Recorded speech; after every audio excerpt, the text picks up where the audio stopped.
Hey, welcome to another episode of Mike's Collection. I'm Mike. This is Buster, making probably a very brief cameo appearance.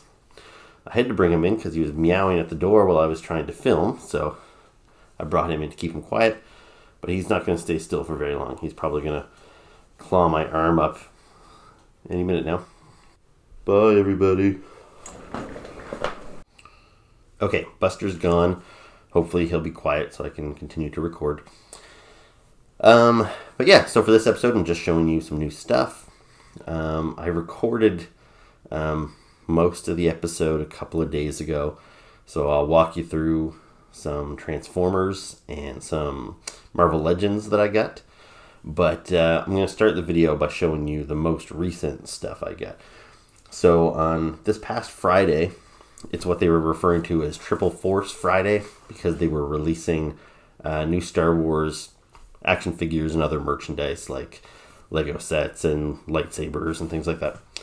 So that was all coming out on Friday, and the reason it was Triple Force Friday is because they were releasing figures from the new movie, The Rise of Skywalker, from the new Star Wars TV series, which is launching on Disney Plus, I think in November. So The Mandalorian. And then they were also releasing merchandise from a new Star Wars game, which I don't know anything about. But anyway, it's pretty cool. These events don't happen very often, even though, I kind of have... The Phantom Menace and Attack of the Clones kind of left a bit of a bad taste in my mouth because the hype was so big and then the movies were so disappointing. But at the same time, when they launch a big new toy line like this, which isn't just, like with Marvel Legends, there's like 6 new figures in a wave.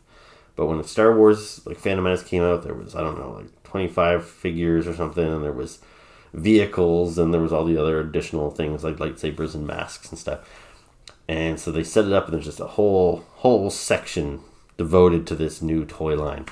And when they even do these midnight events, so I know they had done that for all the prequel movies.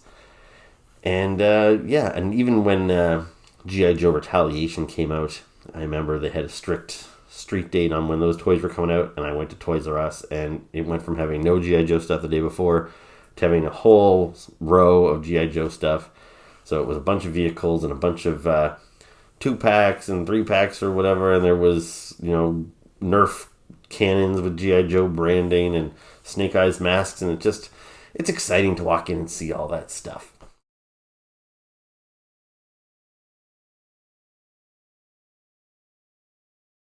So even though I don't buy a ton of Star Wars toys, I was still kind of excited for Triple Force Friday. Now, I wasn't excited enough to try and go out Thursday at midnight. I do have a 9-to-5 job after all, so I'm usually tucked into bed by midnight on a Thursday. But I figured, okay, well, there's a Walmart right next to my office building, so I'll stop in at Walmart at like 7 in the morning on the way to work. And I went into the Walmart, and they didn't even know what I was talking about. I went in and I looked. There was no new space cleared out for Star Wars toys, so it didn't look like it had all got bought up at midnight or anything. And honestly, I don't think there were any midnight events held in my area, in my province, so that really wasn't even an option. So I kind of thought I'd be, getting some of the first picks on Friday morning. And they didn't even know what I was talking about. I had to ask one of the ladies working there. She asked two younger guys. They were all at a bit of a loss. They asked me what I was talking about. I told them about Triple Force Friday. They Googled it, and they're like, oh yeah, there is a bunch of new stuff. It must be out back. And they couldn't find it. And so then they said, well, we'll take your number and we'll call you. Anyway, I still never heard back from them yet. So I don't know if that means they've never stocked their Triple Force Friday stuff and it's now Monday morning when I'm recording this. Or they just didn't call me, which is probably more likely. But that's okay. Walmart does have an exclusive stormtrooper type. It's called like a jet trooper. So I am hoping to get that from a Walmart sometime soon. But when I went to work, I just waited till about 10 in the morning, and then I called the EB Games, also right in the business park where I work, And yeah, they were just opening up, and they said, yeah, we've got everything from the Triple Force Friday launch. So I went down there, and I got just 3 figures. There was, I think, maybe 6-7 figures released in total, as far as the 6-inch Black Series. So there was the new 6-inch figures. There was some new 3 3/4-inch figures. EB Games probably didn't get all the same like lightsabers and stuff that Walmart would have got, but they also had like the new Funko Pops. I'm not interested in any of the Star Wars Funko Pops or the 3 3/4. I was just looking for the 6-inch Black Series, and like I said, there was maybe about 7 figures in total. I opted for these 3. So these are the first things I'm going to talk about in this video. After this little intro, I'll show you all the figures, we'll open them up, and then I'll cut to the stuff I filmed a few days earlier with the Transformers and Marvel Legends. So, please stick around for that stuff if you're interested, but if you're only here for the Star Wars, we'll cover that first. So, the first figure I got here is the Mandalorian. So this is the title character from the new show that's going to be launching on Disney+. And you can see here he kind of looks a lot like Boba Fett. That's because Boba Fett wears Mandalorian armor. And so yeah, you'll see here this is the first edition. It says here on this sticker, which comes in this white box. The standard Black Series figures come in a black box. So I think going forward, if you find this guy at retail, he'll probably be in the standard black box. I don't know if this thing here will be a little more valuable down the road, but I don't care. I open all my stuff up, so white box is nice, sure, but I'm going to open this guy up, and the white box is going in the garbage. So anyway, so there's the Mandalorian. Now, the other one I got here, also white box, first edition, is the SIF Trooper. So this guy's kind of like a red stormtrooper. He's got a little bit more added sculpted detail, which is kind of hard to see in the packaging here because I got a good glare going, but we'll open him up in a second as well. And then the other one I got is the second sister Inquisitor. Now, I actually didn't know the significance of the different boxes when I went into the store, and they had this what was it, second sister Inquisitor, and also I assumed she was from the new movie, but I think what I've read online is she's actually from the video game, and I didn't think I'd necessarily be buying any characters from the video game. But as it turns out, I got the Mandalorian from the show, the SIF Trooper from the new movie, and then this chick from the game. So I got a little piece of everything. Anyway, so they had her there in the white box as well that said first edition. And I wondered, well, should I grab it?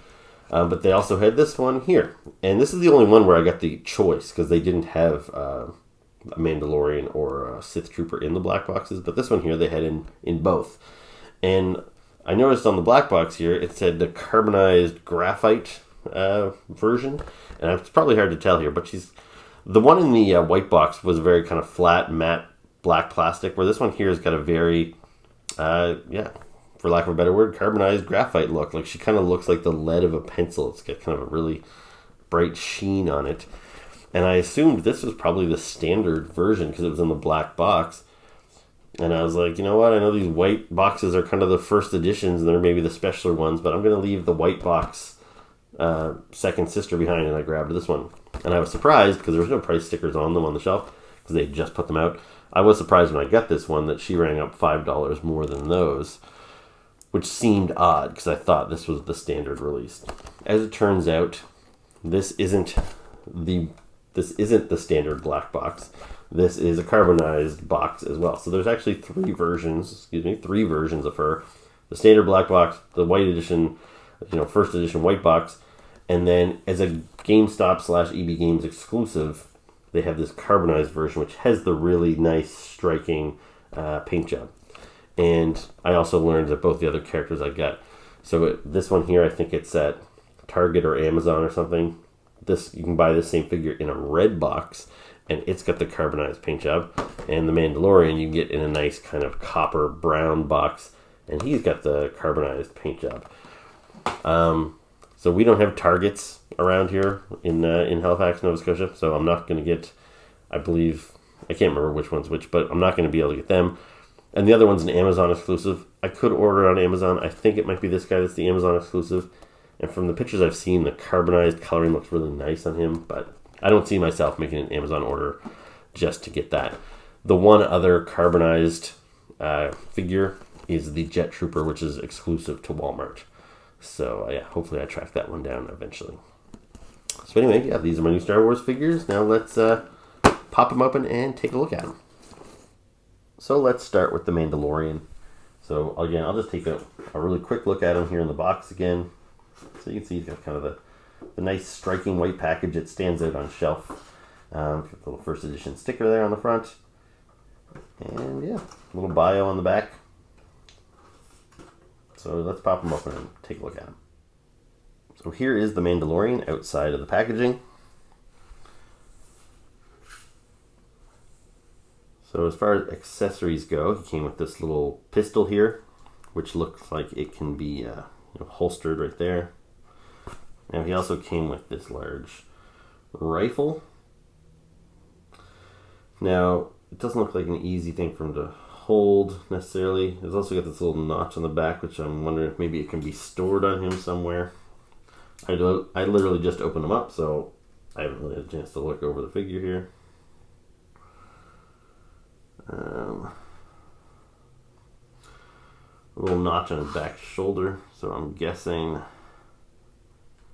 maybe plugs in there. Well, if it does, it doesn't do so easily. So, I don't know. It's a possibility anyway. So there you go. He looks pretty cool. I don't know anything about this character because all that's been released for this show so far is the trailer. Now the trailer does look awesome. And we know the actor playing this guy, I can't think of his name off the top of my head, but he's one of the leads from the show Narcos, which I really liked him in that. I don't know if he's going to be taking his helmet off in the show.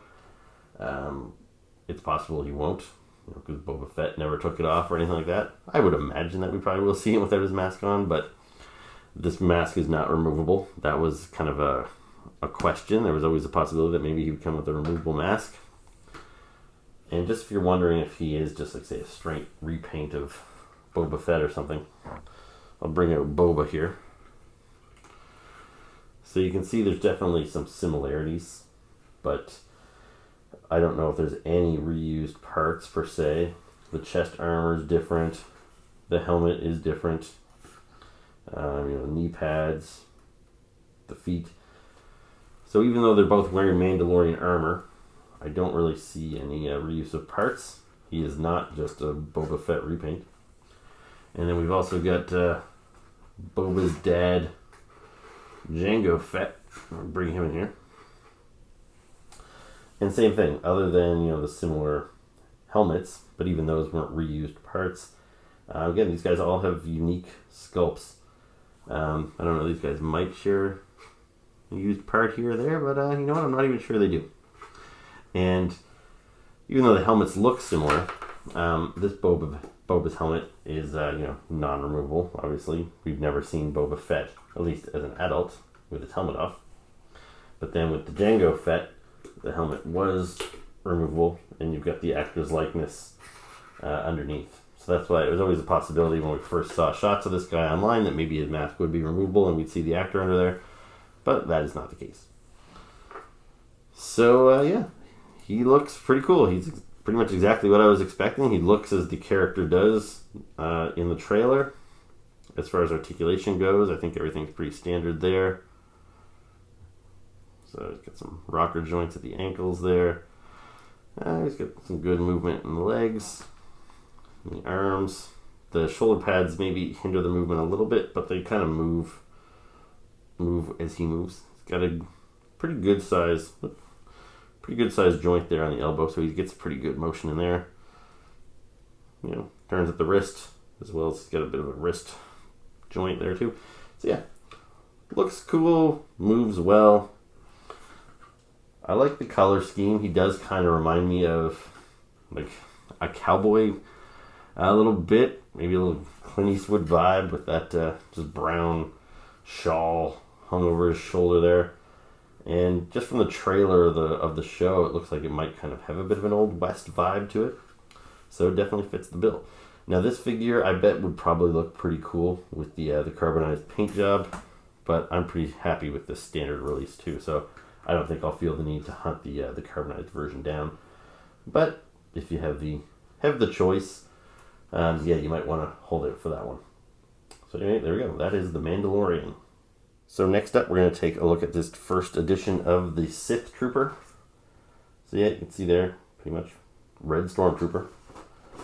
A little bio on the back, which, by the way, I haven't read any of these yet. So maybe there's a little bit more information on there that I could pass on. But thus far, I've had a busy weekend. I just haven't had time to check these things out. They've been sitting on my kitchen counter for the last 2 days while I was waiting to review these things. And I'm pretty excited to get these guys open. So without further ado, let's get this guy opened up. Okay, so here is the SIF Trooper outside of the packaging. And as I described him, he is pretty much a red stormtrooper. So I'm not really seeing anything shocking here. It's pretty much what I expected. So yeah. As far as articulation goes, everything looks pretty standard. He's actually got a double jointed knee there. Good ankle swivel, midsection turn, nothing at the waist. Shoulders, elbows, wrists, all the standard stuff. I do find that his head seems kind of forced looking down. There's not much movement that I can get from the head. So yeah, he's kind of looking down a little bit. So that's, and I don't know, maybe it's something I can mess around with, but I don't want to force it right now. But it feels like that's as far back as it goes. Anyway, so now if you watched my last video, in episode 50, I talked about all the toys that my wife Vanessa has gotten me. And one of the figures I talked about in that video was this guy here. So that's a red stormtrooper, but you can see he is basically just a red repaint of the kind of the classic original trilogy stormtrooper, whereas this guy is more red repaint of the newer stormtroopers. So from The Force Awakens. So you've got that kind of modernized helmet, but also a little different from the standard, the First Order stormtroopers, I guess they're called. Is this guy here seems to have a lot more texture on him.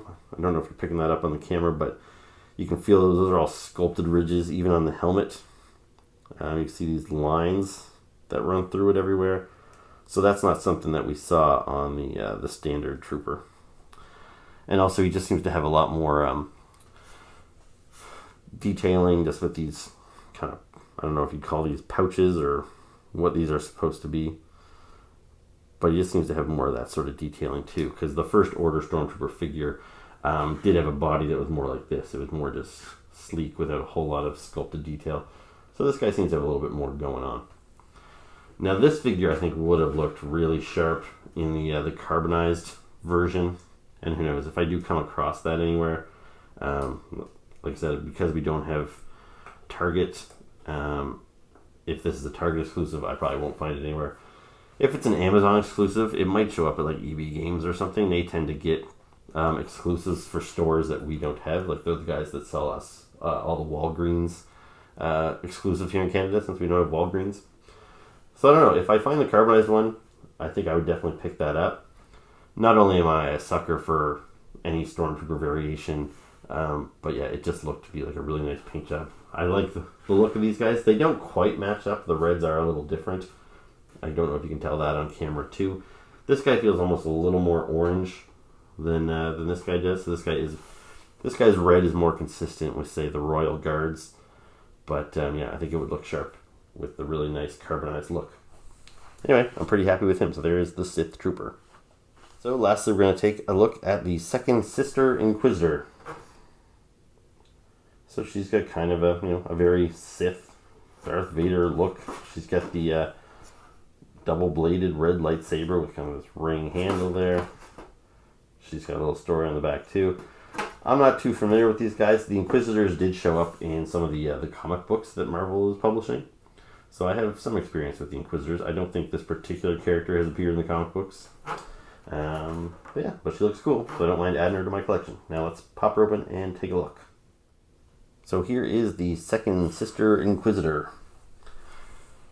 So yeah, she's got a very cool look about her.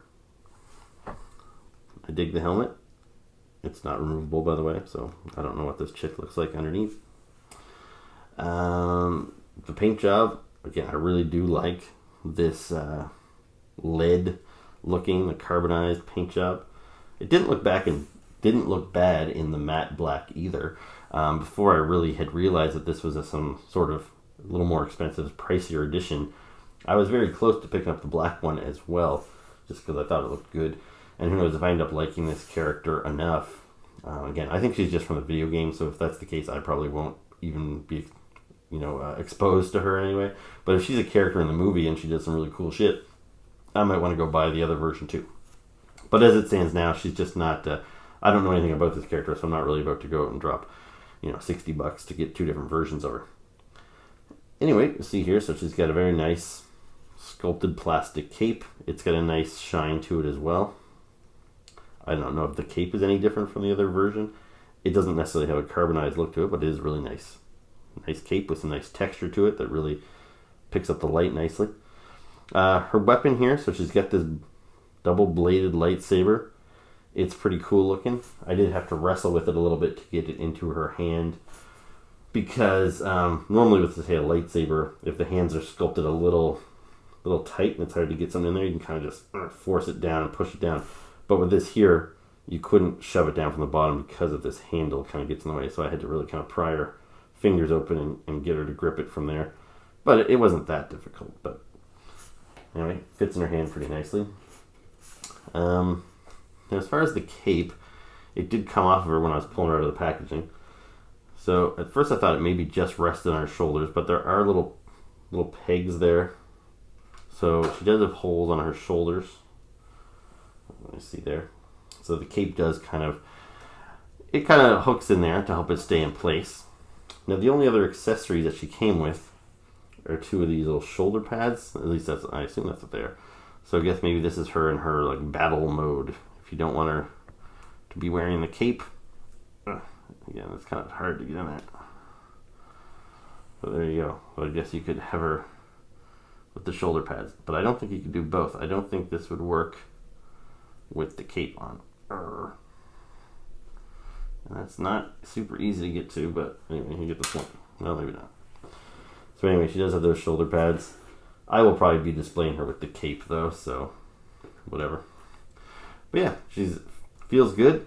She's got lots of articulation there. Double jointed knees, swivel ankles. There goes the other shoulder pad. Swivels at the wrist. All the standard stuff. Ball joint shoulders.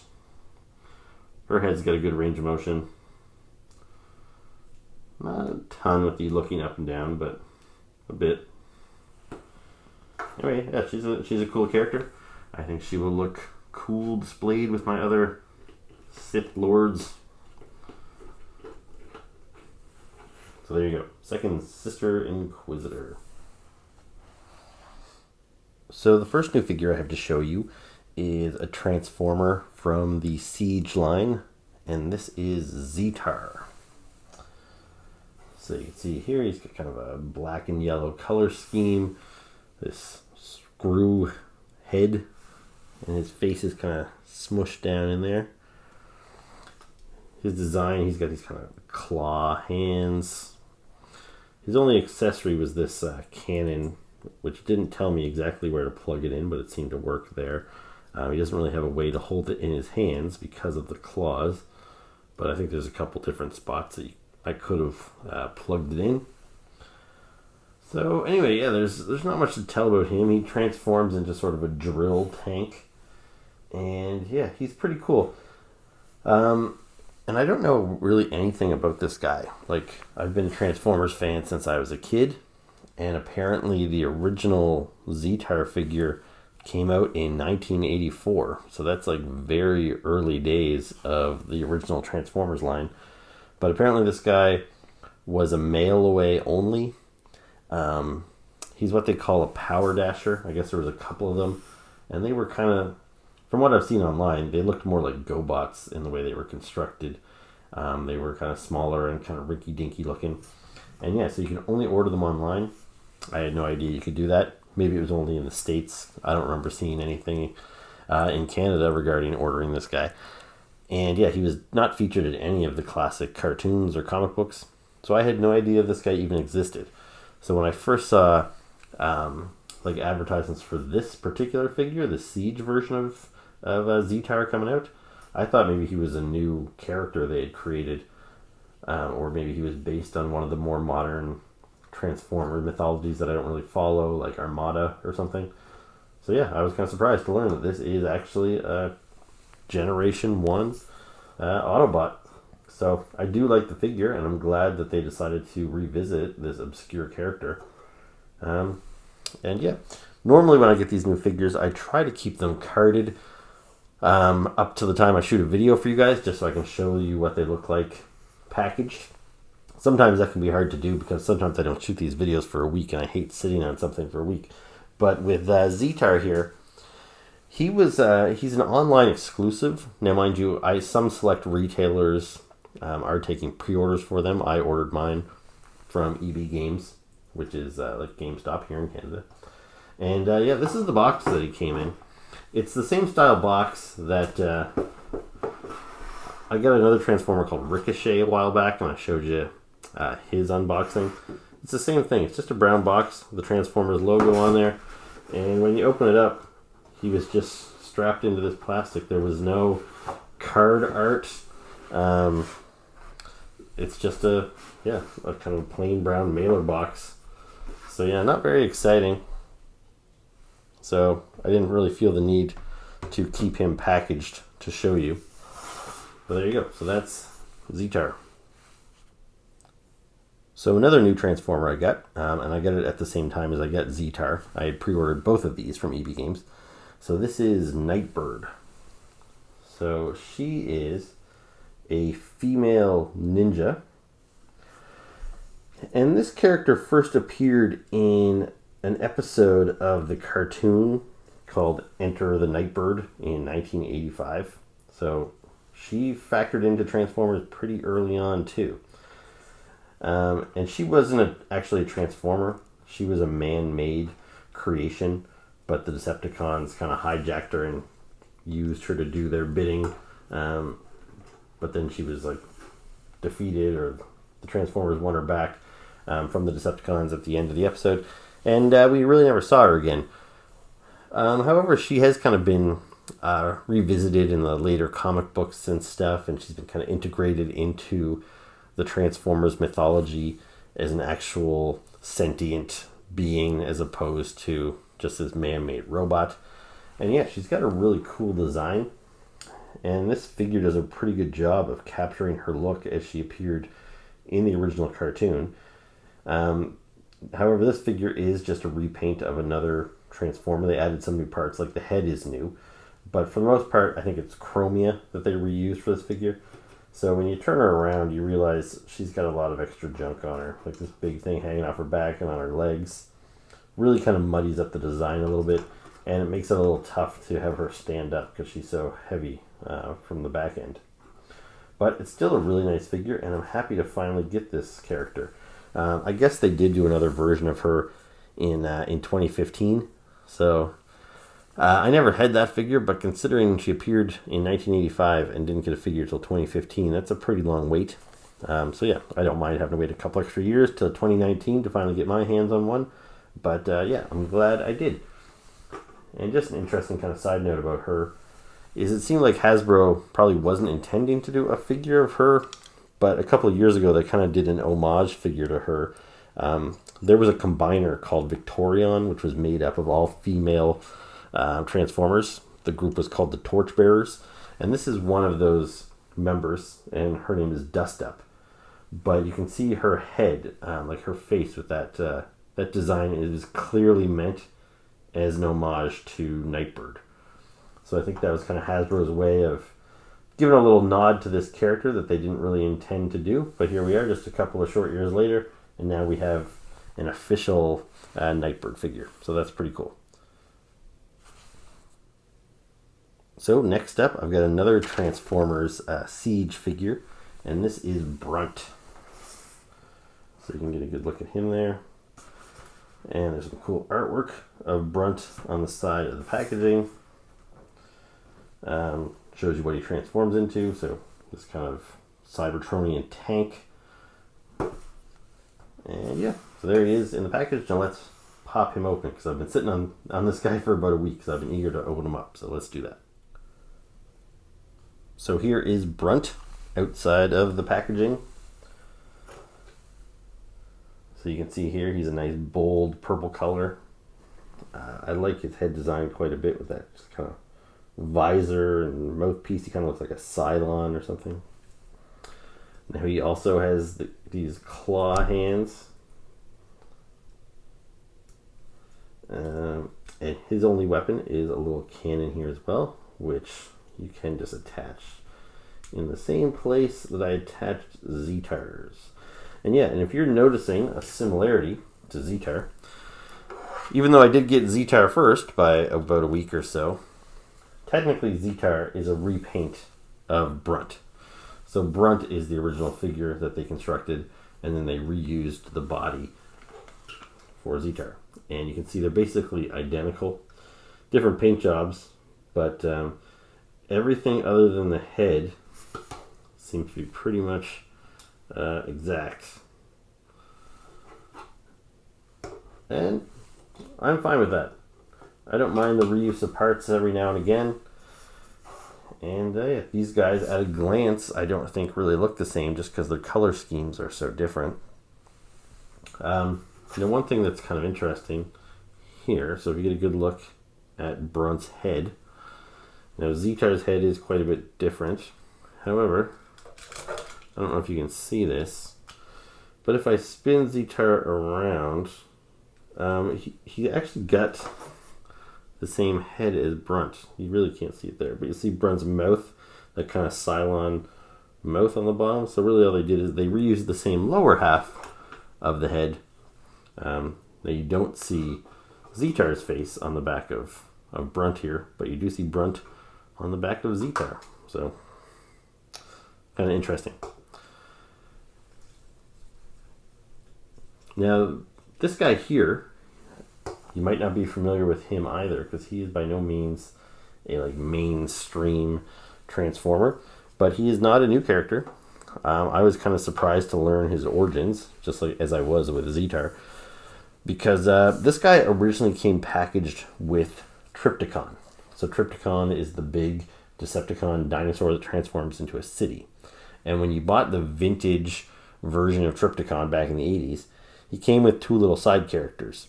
One of them was Full Tilt, which was a really simple robot that turned into a car, and it was just like a little mini car that came with him. And then he also had a tank, and the tank didn't transform into a robot. All it did was it transformed into some extra buildings to put on Trypticon's surface when he was in city mode. And they gave that thing a name. The tank's name was Brunt. And so yeah, this is Brunt. So he no longer transforms into buildings to be attached to Trypticon, but it's pretty cool that they took that little tank and finally gave him his own look and his own personality. So he's kind of finally really come into his own. And I have the modern version of Trypticon. And one thing that was pretty cool about him is it came with an updated version of Full Tilt, that little car that the vintage one came with. And yeah, these guys, they work together really well. It seems like the Hasbro designers tried to keep these guys consistent so they would look right standing next to Trypticon. So the color of purple is pretty close, and they both have just the red visor for their eyes. So yeah, I think these guys look really cool together. And yeah, it's just a neat little corner of Transformers history, and we get this whole new character out of it. Now also from Transformers Siege, we get Red Alert. So you can see Red Alert there in the packaging. Some nice artwork of Red Alert with his battle axe there on the side. You'll see there that Red Alert transforms into what is a fire chief's car. And then the same artwork we've seen on the side of all the Siege toys. Yeah, so there he is. So let's pop Red Alert open and take a look at him. Okay, so here is Red Alert. Now, Red Alert has got 2 accessories here. So he's got this gun, which can just fit into his hand like so. And then he also has this, which is his lights. I don't know if you can use it for anything else. I don't know, double it up as a, I don't know, some sort of blade weapon on his arm or something. But yeah, that's just meant to snap on here, so he has the police chief lights when he's in car mode. So there you go. So this is Red Alert. So he's from the newest wave of Siege. But if he looks familiar, it's because he is a repaint of Sideswipe, who came out a couple of months ago. So you can see these guys share a lot of similarities. They are pretty much identical. Now, while their heads look to be almost just a straight repaint, you can kind of tell by the shape of, like, the horns, for lack of a better word. Sideswipe's got these horns that kind of point upwards and they're a little pointy, whereas Red Alerts are a little duller. So the heads are actually different. But otherwise, I think they're pretty much the same. Now, Sideswipe here just turned into a straight Lamborghini, so he does not have any flashing lights that attach to his back. I imagine in car mode you could just strap his cannon, his gun in there to mount on the top of the car. And there you go. Now, it would make sense that they would repaint Sideswipe to do Red Alert, because that's what they did on the original in 1985. I think they both came out the same year, so it's hard to say who's really a repaint of who. But they were virtually identical back in 85. And Red Alert, I never owned the original one. The only Red Alert figure that I've ever had is this one here. And this one is from the Generations line from, like, I think 2010. So kind of the,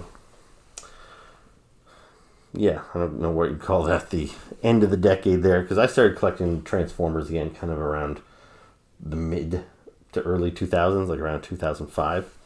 And I've been collecting them pretty steadily since. And so this was what has passed as my default Red Alert for the last number of years.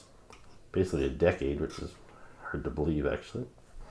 And I was always pretty happy with this Red Alert. I thought it was a pretty acceptable stand-in for the character. And when I saw that they were releasing a new Siege version, I actually didn't think I would even buy it. There's still a lot of characters where I think, you know what, the version I have is pretty good. I don't really need to upgrade it. But then I'll see the figure in stores, and I'm like, you know what, this actually is pretty nice. And now that I see them side by side, I actually really much prefer this version of Red Alert to that one. This one just looks, I don't know, kind of wonky to me now. I really don't like the way these kind of just awkwardly sat over his knees. I don't know. I was always happy with it before, but I'm not loving it as much anymore. But even before I expected to have that reaction, one of the main reasons that I decided to pick this guy up when I saw him in the store the other day is that I really like that he has the red head. Because the vintage figure and most other versions of him, including this one, have the black head. And that's how he looked, like I said, most of the toys, and I think in the comic books he was colored that way, the vintage comic books at least. But in the cartoon, Red Alert always looked like this, with the red head. And so it's kind of cool to finally get that look. So even if I liked these guys equally, I thought it would just be cool to have a version with the red head and one with the black head. But like I said, now that I'm seeing them side by side, this guy is definitely going to be my default Red Alert going forward. And I have a sort of a special place for Red Alert in my heart, because he was my brother Doug's favorite Transformer, and I think he still is to this day. So even though I never owned the vintage one when we were kids, my brother did, and usually when we were playing Transformers, Red Alert was kind of his hero character, so he'd be the last man standing in all the battles and stuff like that. So I always kind of viewed Red Alert as maybe a more important and heroic character in the Transformers mythos than he was ever really made out to be in the fiction. But yeah, so I like this character quite a bit, and I'm happy to get this upgrade. And I asked my brother if he wanted me to pick him up this new version, and he said he was fine. He's not a big Transformers collector nowadays. He still does collect action figures, but Transformers isn't one of his big lines. But now that I'm seeing this in hand and I'm really liking it, I think I might just pick up one of these for my brother as well. Maybe add it to his Christmas stocking or something, because it's a pretty cool figure. Now I'm just going to quickly bring Bruntons Box back up here for a second, because you might have noticed when I was spinning it around. There is another figure in this wave. So it doesn't actually advertise Red Alert on this package, but the 3 figures in this wave of Siege figures is Brunt, Red Alert, and Refractor. So this is the Decepticon that turns into a camera. And this is a character I am really looking forward to. He's the one I wanted most out of the wave. And if you're familiar with him at all, he was actually 3 identical characters that merged and turned into a camera. So I wouldn't be surprised if the reason he wasn't on the shelf when I found Brunt and Red Alert is because people are buying him up in 3s. That wouldn't surprise me in the least. So anyway, since I got these 2 and I knew this wave was kind of hitting store shelves, I've been popping into stores with a lot more frequency in the last week or so, because I'm hoping to find a version of Refractor. I haven't found them yet, but I found a couple other things while I was searching. So I made a trek to Toys R Us the other day, and I found these. So these are some 3 3/4 inch Star Wars figures from the movie Rogue One. Now, I haven't been buying any of these 3 3/4 inch Star Wars figures for a few years now. And the reason being is I have so many of them. Like when the prequels came out around like 99, 2002, I was buying up all of them. And I had kind of Star Wars fever for a while because I was really excited that Star Wars was back after, a 15-year hiatus or whatever. And I bought so many figures, and I just got kind of burned out on Star Wars. And I was like, you know what? I've got all these figures. They're all just in a bin. They're not on display anywhere. Partly because the Star Wars quality of the figures was never all that great. The likenesses didn't always look the best. They weren't very articulated. So yeah, I never found them to be great display pieces. And since I wasn't playing with them, it just kind of seemed redundant that I had so many of them. So I kind of vowed off of Star Wars for a while. And I didn't really buy any of the figures from the 3rd of the prequels, which was Revenge of the Sith. And I did manage to stay away from Star Wars pretty much entirely for a number of years until the 6-inch Black Series came out. And I've been buying those quite a bit because it's just, I don't know, a new scale. There's more detail. It made them seem more exciting. But I did vow not to buy just every character they made. I didn't want a bunch of boring humans wearing, tunics and snow outfits and stuff. So my Black Series collection is mostly reserved for aliens, monsters, stormtroopers, things like that. So when I went into Toys R Us the other day, they had these Rogue One characters marked down to 98 cents, regularly $9.99. And of all of them here, Jyn Erso, the kind of female lead from Rogue One, that's the only character from that movie that I bought in the 6-inch scale of Star Wars Black Series. So I didn't buy any of these other 3 guys. Even though I was tempted to, I was like, no, I'm not going to keep buying every human that comes around. However, it does I am still a Star Wars fan, and it is kind of a bummer that these new movies are coming out and all these new important characters are being added to the mythology, and I don't have any representation of them in my collection at all. So when I saw these guys for 98 cents, I was like, what the hell? I might as well go for it. What's the harm? Waste $4. These guys are going to go right into a bin anyway, but still, at least now I have them. So let's just quickly pop them open and take a look at them. Alright, so here they are outside of the packaging. I'm not going to waste a lot of time talking about these guys. Like I said, they're not really great figures. This here is Cassian Andor. And so for accessories, he's got a little pistol. Each of these guys came with a big extra stupid accessory, some missile launching thing, which will go right into the junk bin. But yeah, a little pistol, that's really all you need for an accessory. This is him in his winter gear, which I guess he wore through most of the movie. And this is the same outfit that the 6-inch figure was wearing as well, which is kind of too bad, because I actually really like the actor, Diego Luna, that even though he is just a boring human character, I actually would have considered buying a 6-inch version of Diego Luna. But I just didn't really like the big thick coat and the hat that they had him in. So if they do another version of this guy in the 6-inch scale, I might get that. But at least for now, at least I have some version of that character. Now he won't stand for me, of course. We'll set him down there. And so then we've got Jyn Erso. And like Cassian, she just comes with a little pistol. And looks like it could be holstered right there on her hip. She's got this little scarf doodad, which scarf and a cape, and that's removable. There was a whole bunch of these there at Toys R Us, and it took me a long time to find one that had a decent paint job on the hair. There were so many of them that had splotchy paint that it looks like she had bald spots in various places. Even this one's not perfect. You can see right there on her bangs, the hair is not painted all the way, but this is the best one out of the dozen or so they had there. So I almost didn't buy this one just because I have Jyn in the 6-inch scale, but she was the star of the movie. She's kind of an important character to the Star Wars mythology now, and she was only 98 cents, so why the hell not? So yeah, this isn't a bad figure, especially not for $1. And then we've got Director Krennic, as played by Ben Mendelsohn, and I actually really liked his character. I really liked Ben Mendelsohn, and I really liked Krennic in the movie, and I thought about buying him a few times, but I just haven't done so yet. Maybe I will eventually, but I think I've seen him on sale in a few places. He's not exactly flying off the shelves. But on the off chance I don't ever buy the 6-inch one, I thought I should pick up this 3 3/4-inch one, because it's still like a pretty decent sculpt, and yeah, I like the look of him. So if I ever do decide to break out my big collection of small Star Wars figures, it's nice that I can now add these characters to the display.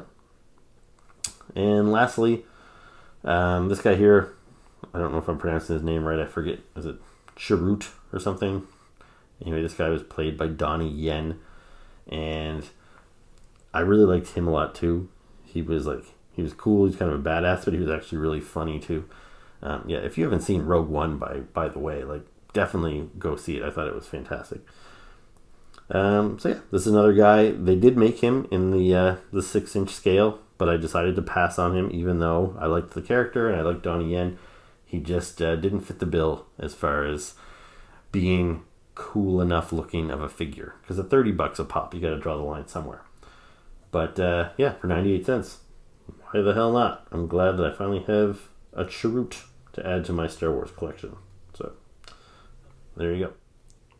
So on the way home from work today, I decided to stop by EB Games to see if maybe they had a refractor figure. They did not, but they did have a bunch of new Marvel Legends. So not only did they have this full wave here, which is the newest wave from Avengers Endgame, which features the Fat Thor Build-A-Figure. And so they had all the figures there. So they had Iron Patriot, Captain America, Hemdale, Iron Man, Valkyrie, and Vision. Now, fortunately, I don't feel the need to build Drunk Thor, Fat Thor. I thought he was great in the movie. It was very funny, but that is not a Thor I need on my shelf for all time. That was kind of a pretty specific one-off. And when it comes to this line of characters, I really don't need another Captain America, another Iron Man, or another Vision. With the other characters I was on the fence about, I had Patriot, Valkyrie, and Hemdale all in my hand, and I was planning on getting them. But then when I got to the counter, the guy also pulled this out and told me that they got a few extra copies of Agent Anti-Venom in, and asked me if I wanted one. And 3 figures was as much as I wanted to spend today, so I was like, all right, I'm going to grab Anti-Venom. I put Hemdale back, as much as I like the character from the comic books and I like Idris Elba as an actor, the figure itself is just kind of bland. He's just wearing kind of a brown, raggedy tunic, and he's just not very exciting.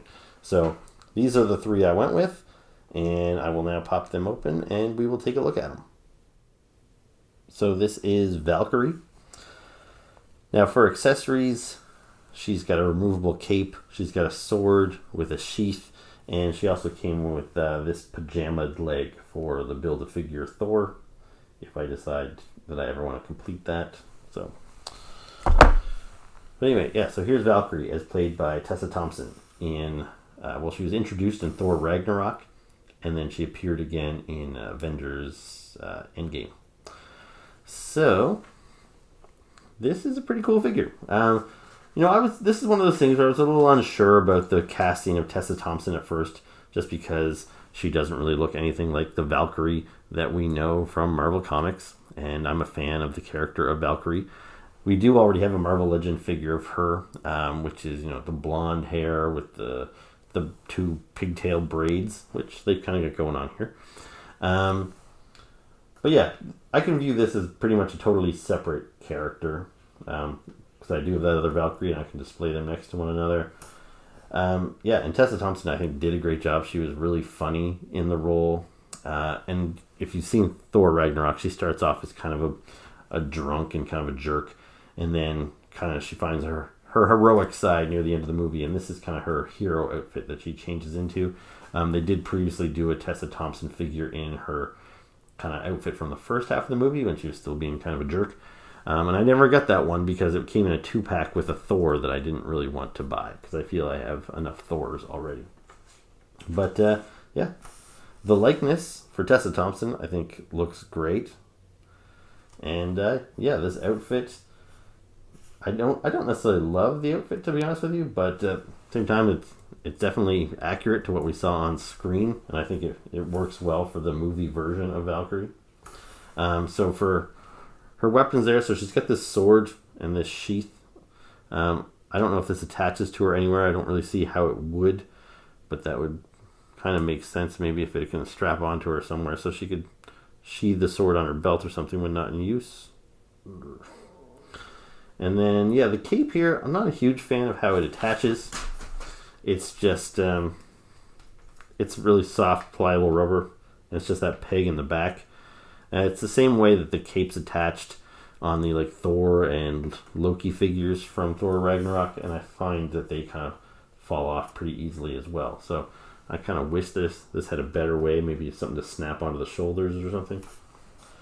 But yeah, like I said, it looks great. I won't bother getting into all the articulation because if you're a Marvel Legend collector, you know what Marvel Legends are like. She's got double jointed knees. She, kind of swivels at the ankle. Lots of movement there. Everything you'd expect. So yeah, really cool figure. I'm glad I picked her up. And who knows, maybe I'll go back and get Hemdale tomorrow or something. But yeah, not too bad. So next up we've got Iron Patriot. So as far as the Fat Thor goes, he came with 2 heads. So he's got this kind of angry looking head with the scar across the eye. And then also this head, also kind of cranky looking, but with the sunglasses on. So again, I've got 2 parts towards building Fat Thor if I choose to go that route. But anyway, let's take a look at Iron Patriot here. So all these components here, so these guns here and these missile racks or whatever, they were all detached in the package. They all just snapped into the back here. It looks like at least some of them have some posability. Sorry, you can't see that. Some of them might have some posability too, but it's very, they can spin around a little bit. They're all very soft, rubbery material. And yeah, I'm just touching him for the first time here. I just opened him up, so he feels a little stiff. I don't know if these shoulder blades are preventing him from spinning his arms too much, but yeah, it does feel a little difficult to move his arm up and down. Same as there's not much room there moving with the elbow. His hands, so they move okay. Now, I actually did notice this in the package. I thought his hands seemed a little oversized. Oh no, it seems a little cartoony to me, how big those hands are. Yeah, he's got a very bulky chest here. It almost seems a little too bulky for the legs. I feel maybe the legs should have a little bit more bulk on them as well. But it's a cool looking figure. And my thought process here, because like I told you, I didn't buy the Captain America, I didn't buy the Vision or the Iron Man, is because those characters I have multiple versions of already. And I prefer to have kind of the most iconic versions of those characters. So this guy here, they can call him Iron Patriot, but I still think of him as War Machine. So War Machine is actually, I preferred War Machine to Iron Man growing up. And that's not a knock on Iron Man, really. It's just because me and my brother Doug collected comic books together, the same way we collected toys together and everything else, we split everything down the middle. So when it came to G.I. Joes, you know, I had Snake Eyes, but he had Storm Shadow or whatever. Or, you know, I had He-Man and he had Skeletor. And that's just the way it works. So certain characters I always think of, like Skeletor is always going to be Doug's character. So I never feel quite as attached to him as I would some other characters, even though Skeletor is like one of the coolest and most important characters from He-Man. It's just because I didn't own it, I don't feel that same attachment. And when it comes to Iron Man, Doug collected the Iron Man comic books when we were kids, so I always kind of associate Iron Man as his character. But with War Machine, I collected the War Machine comic books when he got his own comic book, and he was also in a team book. Doug collected Avengers with Iron Man, but I collected Force Works with War Machine. So yeah, he's kind of more my character. And this is the War Machine figure that I have. Kind of the more standard, basic looking War Machine in the black and silver with kind of the shoulder mounted Gatling gun type of thing. Now this one is based off his movie appearance, I think from probably Iron Man 2. And yeah, it's not a bad figure. Like, it's pretty adequate, but it is one of the earlier Marvel Legends figures I have since I really started collecting Marvel Legends with zeal in the last few years. War Machine was one of the first ones I got, and it does have a little bit, it does feel a little bit older, like it's not quite up to snuff with the modern figures. And they did just put out a really cool upgrade to War Machine in the last wave of Avengers Marvel Legends, except it didn't look as classic and sleek as this. It was more this style, like a big, heavily armored War Machine. And I debated on buying it, but I knew this one was coming out soon afterwards, and I thought, and for one, to this, even now, I'm still not sure if this is just a repaint of that bulkier War Machine. I actually don't think it is, because I've seen that War Machine in stores a few times and passed on it. And yeah, I think it was different than this one here. But at the time, I was thinking that this was going to be the exact same figure, just painted in the Iron Patriot colors. And I thought, well, I don't really want to buy the same figure twice in two different colors, so I will wait for the Iron Patriot version. So I grabbed it when I saw it on the shelves here, and it is cool, but I'm thinking I'll have to confirm that it's a different sculpt from the bulkier War Machine, and I might still hunt that one down now, because there's just something about the sizing of this guy and the way his top half is so heavy and his articulation seems kind of limited. Oh, there we go. I got one of his arms to move. Urgh. Anyway, so this one's going up and down anyway. So this one might need a minute to grow on me. I think the colors look cool, the sculpting looks cool. It's just something with the scale and the posability is a little off. But anyway, there we go. So that's Iron Patriot. Now here is Agent Anti-Venom. Now I'm about to contradict a couple of the things I just said a minute ago, because I told you I didn't need Fat Thor because it was kind of a very scene-specific thing. It's not his main look, so I didn't really feel I needed a figure of it. I also said I like to have characters in kind of their most iconic look. Yeah, so I don't really need these kind of flash in a pan, something they wore for a single issue or something like that. Sometimes I'm surprised they even make figures of these characters when they only wear an outfit for a very brief period of time or for one scene in a movie. But they know there's suckers out there that'll buy them. So here's Agent Anti-Venom. Now, if you're not familiar with him, I'm going to assume that you are familiar with Venom. If you're not, here he is. So, Venom is kind of a classic Spider-Man villain. He is Eddie Brock. He's got this alien costume that kind of forms his costume. And both Eddie and the alien hated Spider-Man, so they paired up and tried to kill him. He has since become kind of a hero in his own right. He had his own movie last year. And yeah, so that's Venom. He's pretty well known. But what you might not know is for quite a while, Eddie Brock lost the symbiote costume. And like Scorpion was actually wearing it for a while.